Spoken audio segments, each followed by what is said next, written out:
Hey everybody, it's Tripl-L coming to talk about My Hero Academia chapter 374. We're recording this on a Thursday morning. Hey, welcome. Very late recording date for me, but that's because it's been a horrible week. It's been very busy. Very quick for the live stream crew. I will not be doing a live stream on Thursday night either. I have another couple of shifts going on, so too much work. I can't be here. I won't be home until like midnight tonight, so I can't do it today. Apologies, but hey, at least there is no chapter this week. But yeah, I wish this could have been a break, but it isn't.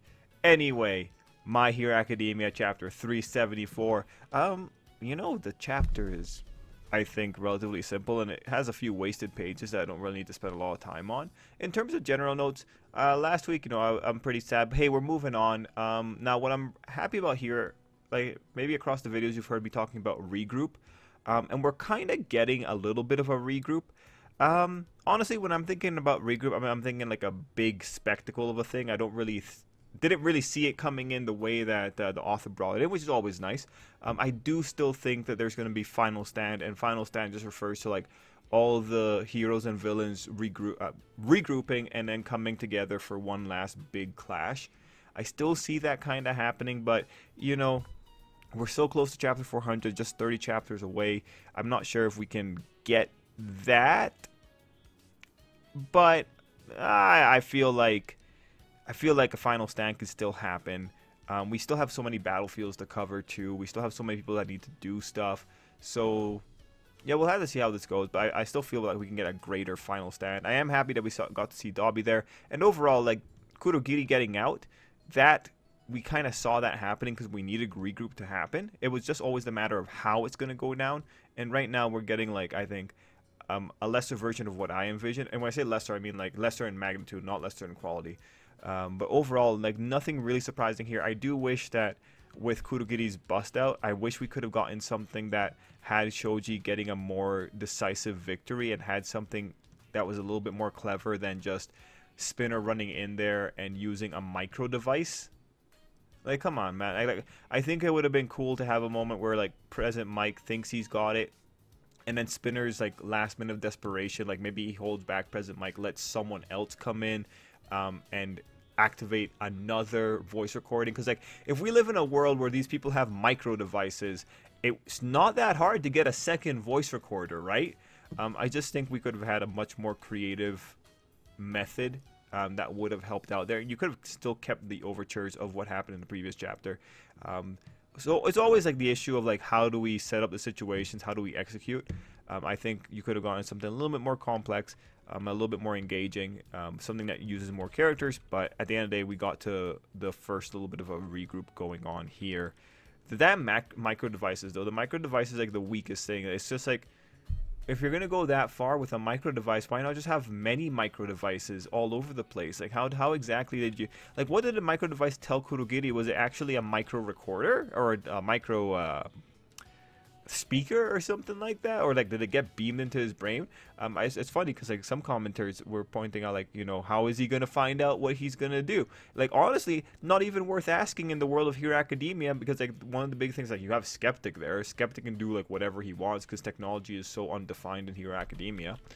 Yeah, no, man, like, there's some questions it's just never worth asking because like Horikoshi can hand wave it so easily with everything he's set up before. Anyway, let's get into the chapter. Page 1 is a wash. There's nothing really worthwhile here. It's just a reaction shot and the activation of Kurogiri's Black Mist. We go into the present time on page 2, and we'll talk about page 3 here. Now, if you were watching the spoiler video, I was not having a great time with some ideas that were presented there. But thankfully, the official translation makes this a lot better. And you might not see the difference between the spoiler summary and the official translation. But no, the syntax of the sentences are significantly better. Because like there isn't like some premising going on here. There's a little bit of a... This is a different construction when it comes to the paradox... Or not the paradox line, the butterfly's flap. Anyway, very quickly, page 2. We have a random weather forecaster just telling us about the massive storm that's building up over Japan. Now, I gotta tell you, a storm setting honestly really feels like very climactic. We might not get final regroup, But we still need to see Plan B, and I feel like All Might, if he's gonna die, he's gonna die in a storm. We're gonna see like everything raining. Maybe we're gonna see like the final fight like after the storm passes. The storm might be linked up with All Might's death in terms of the metaphor, and then we go into final regroup where like other heroes show up. Who knows? But the storm is definitely like very dramatic. Anyway, we find out that the weather might affect North America. Not really important. The one good spot in page 3 is, according to the Weather Bureau, convection currents caused by repeated heat spikes have combined with a tropical low pressure system in Japan's southwest to form an unprecedented type of enormous inferno thingamajig cloud. I can't pronounce that word, too many syllables right now. So one thing to like just note here is that it's pretty much the Todoroki boys causing this. We expected Dobby to be involved. We expected Shoto to be involved. Tropical low pressure system. I wonder if Shoto caused the low pressure system. Anyway, we expected Shoto to be involved. Anyway, Shoto wasn't really causing the heat spike. Dobby's causing the heat spike, and then Endeavor's causing the other heat spike. So it was just good to get the confirmation that it was those boys getting involved. And now this construction. So the construction for the butterfly's wings. This stops being like illogical, and this is more just like sensationalism. But to answer her question, can the flap of a butterfly's wings in Brazil really bring about a hurricane in Texas? Now, we're going to go to Wikipedia because Horikoshi went to Wikipedia. The exact phrase that she used, can the flap of a butterfly's wings in Brazil really bring about a hurricane in Texas? That's taken word for word from the original paper about the butterfly effect. Which is like something that just plays into chaos theory. Like if you know if you know the butterfly effect, you know that it's been applied a lot in science fiction to like explain a model of time travel.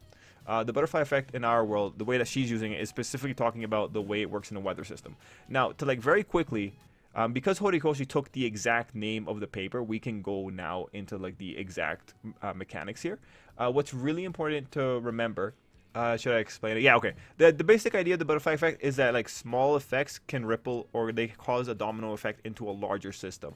But thankfully, climate scientists have added a caveat. The caveat is, of course, the existence of an unknown butterfly flapping its wings has no direct bearing on weather forecasts, since it will take far too long for a small perturbation to grow to a significant size, and we have many more immediate uncertainties to worry about. So the direct impact of this phenomenon on weather prediction is often somewhat wrong. Then they go on to talk about the two kinds of butterfly effects. Point is, in case you didn't understand that, is that it's not so much that, you know, the flap of a butterfly's wings doesn't affect the weather system. It's more that there are so many other issues going on at any given point in time that they're all coming together and that they kind of override whatever the butterfly effects could do. It doesn't let it domino because there's bigger and worse things in the uncertainty model. Now, the butterfly effects model, as far as I understand, is worthwhile. It's useful. It has merit. It can be applied in quantum mechanics to some degree. But when we come back to this girl's construction, what she's trying to say here, like once you know the little details of what it is, what the butterfly effect really says is there is a domino effect that can happen from a very small cause, right? You can kind of see the comparison here. Like everything starts from the baby and then like it domino effects. If you were to just answer her first question, can the flap of a butterfly's wings, blah, blah, blah, do that? No, it can't. That's not how that works. No. There's bigger things that get involved. When you go into her second part, which is premised off of the first part, is the fate of our superpowerful society, which began with a single baby to descend into utter chaos. Actually, even the construction of like Viz's construction of the second line doesn't really actually logically follow from that first line now that I'm looking at it. Anyway, like the answer to that one is like no, like let's assume that the butterfly flapping the wings is like the emergence of a single glowing baby. The answer is like no, there's way too many other factors that kind of come into it that kind of like disrupt that and kind of lead it down to a particular cause. The thing is like Izuku's gonna win. So when they descend into utter chaos, it's like, oh, you know, is the fate of their society also to descend into utter chaos and then come out on the other side better than before? Yes, and then that's just like society in general. So it just becomes sensationalism. Okay, I just want to add one more thing about the butterfly thing, and again, apologies, but it's the most interesting thing because Horikoshi is applying the science here. Another critical error in this line is actually putting in fate, because fate indicates a deterministic universe. it's really interesting because like the butterfly effect, when it's used in science fiction, stands opposed to the idea of a deterministic universe because it creates the multiverse effect when you look at the way that things ripple out. When it comes to like the actual butterfly effect in weather theory, and my apologies because this is just for my quick reading, a quick understanding of the effect. I studied electronics, I did not study weather. What's really interesting is that the butterfly effect in the real world, it looks like the paper that had the original butterfly effect in it, at this moment in time, offers a significant challenge to the idea that our universe is deterministic. So what you actually have here is pretty funny in that you're using a concept that combats the idea of fate, and you're comparing it to a fate-based conclusion. So that's another layer in which this metaphor just kind of breaks apart. Of course, I would like it if anyone that is actually read up on the butterfly effect can just like give a little bit more context here, just because like my cursory little read through of it, all I'm really seeing here is just all the ways that this doesn't really work. But yeah, no, in terms of like a news reporter being sensational, it's, I mean, like that's pretty like that's pretty close to real life. Anyway, continuing with the video. Anyway, she goes on to say the power of a single man can change the world. Okay, that's true. I agree. And they didn't do anything stupid here with that construction. I stand firmly opposed to the government's decision. No, the world's decision to pander to all for one. And then it's like someone's being an all for one bootlicker. But yeah, no, that line's actually really important, because you're seeing the elements of resistance from people who are not being affected by all for one right now. Whatever, it doesn't matter. Appreciate it, because like Horikoshi has pretty much set himself up for a position where he can now have people refer to this incident as like, oh yeah, people in the world are still resisting all for one, and then you can like use that to go into the international heroes coming in for final regroup or like final act fight. That's probably like, and I do think the heroes show up for the final battle. Okay, we go into page 4 where we have more signs of evaporation. Shoto making all that ice made things terrible. So we have the context that Shoto hit his limits. Shoto's talking about like, yeah, we hit our limits, but somehow Dobby's still standing. I don't think anyone's really hit their limits here. Like I didn't see anyone go plus ultra. I don't think like Burnin did a lot. Ira has done nothing. So like Shoto is technically still standing. I don't think they've hit their limits. I think they're just like using this moment to like really bump up how weird this is. And when you look at how much the author kind of doubled down on the idea that he's still somehow going, I think he's trying to make this important. And we do have conflicting rhetorics, because like you have Burning talking about why is he not falling to pieces, and then on page 5 you have Dobby going there and saying that, well, I can't fight Shoto anymore because I just am not going to make it. And you do see that he's falling apart. It's just like his body has more tolerance to the flames than we might have initially have thought. But he knows his limits.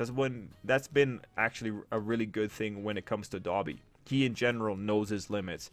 Given that he's not going to be able to hold out if he fights against Shoto much longer, he's probably going to die fighting Endeavor in his ideal world.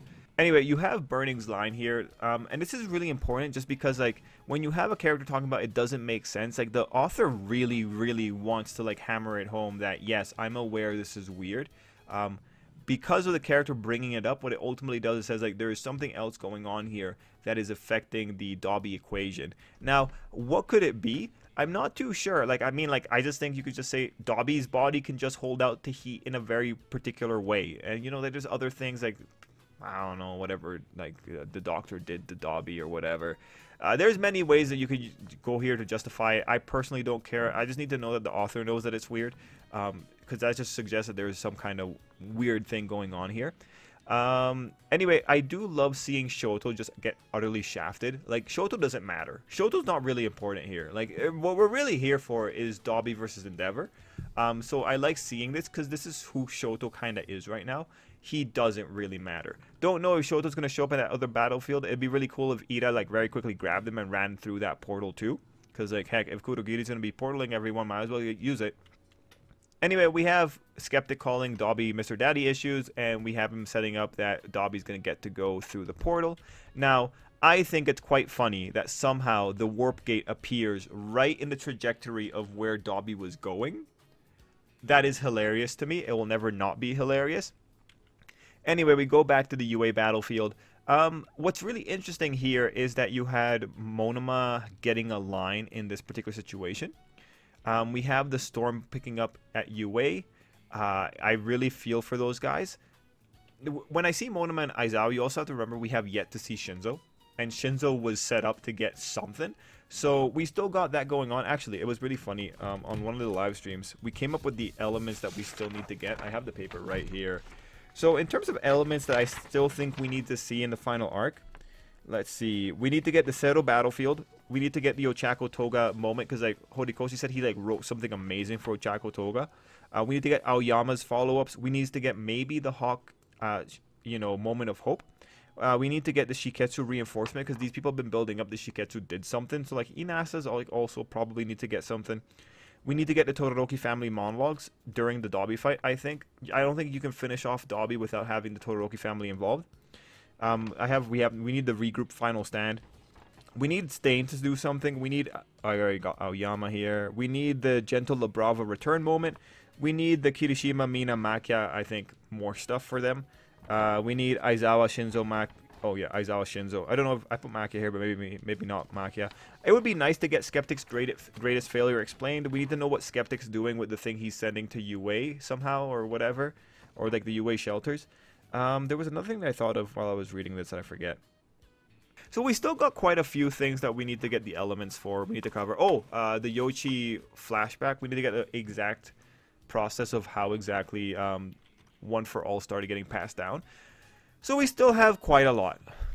Also, when Monoma talks about who's still standing, I find it funny that it's pretty much Edgeshot, Lemillion, and Genius being the ones that are still fighting there, and like no word of Mirko. Mirko's just trying to pull dead bodies away. Not dead bodies, but unconscious bodies. Okay.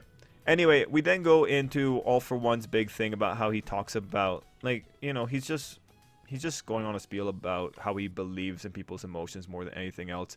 Aizawa turns around and sees Kurogiri, and we see that President Mike came through with him. Honestly, when Aizawa sees him, I feel like that should be affecting him immediately. Every warp gate should have been stopped at that moment in time, but whatever. We don't know the exact timeline of those warp gates. We go into page 10 where we find out about the micro device. Again, when you have a micro device, why be so small? Why be so small brained? Is your brain smooth all for one? With a micro device that can just tell you the locations of all these people, you can do so much. So much you could do. And why that hand? Also, it says in one of Shimura's hands. Is he talking about Shimura Nana? Or is he talking about Tenko Shimura? That's what I'm really wondering. I want to think he's talking about Nana. And if he is, it's like, great. I hope you kept the bodies of all the other One for All users, because that would kind of fit. We're now in the era of like a hard 100%, like All for One's got like a lot of grudges. So I'm kind of interested to see where that goes, because he just it's also funny that he just casually drops this. If this is Nana Shimura's hand, he just casually drops it to people who would have no idea about what he's talking about. Yeah, I put it in one of Shimura's hands. Who? Oh, yeah, one of my old enemies. Why did you tell us the name? Why? We didn't need that. So, that's kind of... It's also bolded. That's kind of like one thing that the author's doing for the sake of the readers, I think. But we'll have to see what exactly happens here and who he's referring to when he says Shimura. Actually, could also be like Tenko's father, but whatever. Doesn't really matter. All we know is that it had a micro device that he just could randomly put in a hand that could give... Kurogiri a lot of real-time information. Anyway, we see Dobby coming through, and then we see Twice coming through. Now, the big question is that like a Twice duplicate based on old information, or is that Toga pretending to be Twice? That's like the big question. One of the Twices comes through with Suyu's headband, and people are thinking like that means Suyu's dead. It's like, bro, no, it's probably just a random little thing. So many things can happen that lead to Twice just ripping that thing off of Suyu's head. So I'm not really concerned until we actually see it. But yeah, with the Hawks, I don't know. I don't know if this is actually Twice or Toga. I think it'd be hilarious if it's actually just Toga pretending to be Twice. But, if she was able to make... actually, no. I was going to say if she's able to make a duplicate of Twice, but it might just be a duplicate of Toga pretending to be Twice. we'll have to see what's going to happen here. I do hope it's just Toga pretending, because that would be just sad and hilarious. Because she didn't get a measurement on twice, unless they did measurements before the first war happened. If they did measurements at that point in time, then that would have been good. That would have been reasonable. We'll have to see. The exact timeline of when she got the measurements is like the big question mark. Page 13 shows us, I think, something that's really good for All For One in general. That being All For One's manner of speaking. Specifically where he says, gave rise to rancor in a young woman's heart. Like, that, you gotta always appreciate that Horikoshi's consistent. Rancor. When do you ever hear the use of the word rancor, right? And then, like, the man who would overrun the world to make good on his grudges. Yeah, no, like, this is, again, All For One's, he likes to speak in a really pompous, a really bombastic manner. So he's just continuing that trend. It's always really good to see it. This is All For One's speech pattern. He likes to like overhype things as well with his natural speech pattern. It's always good to see it. Like Horikoshi's always been very consistent with All For One's frivolities here. And then we have a really great line in that, time to learn what might have happened if you didn't kill twice. Now at this point, you know, getting twice to come out of that island is a really big issue. And I do definitely think that when they put Toga on that island, they did it because they wanted to isolate the amount of damage she could do. So here we are. We now have to see what Twice is going to do. Is he going to create a bunch of high ends? He could. Thankfully, the high ends will be much more fragile than they usually are. But the problem is that glass cannons, 100 glass cannons, and a lack of AoE characters will cause a lot of issues. So we kind of got to hope that we have some AoE people coming in here. As for what will happen next, I think we have to deal with the Endeavor Hawks battlefield, because that's the one that's going to be the one most on fire now, like quite literally. I'm excited. Anyway, guys, let me know what you thought down below. That's pretty much it for me. I think it's largely a setup chapter. Unfortunately, this week, we only had 13 pages. And when you look at the non-page that was page 1, it's not really 13 pages. It's really more like 12 pages. But yeah, I hope Horikoshi's doing well, and excited to see you next week. Guys, let me know what you thought down below, and until next time, I hope you have an absolutely great day.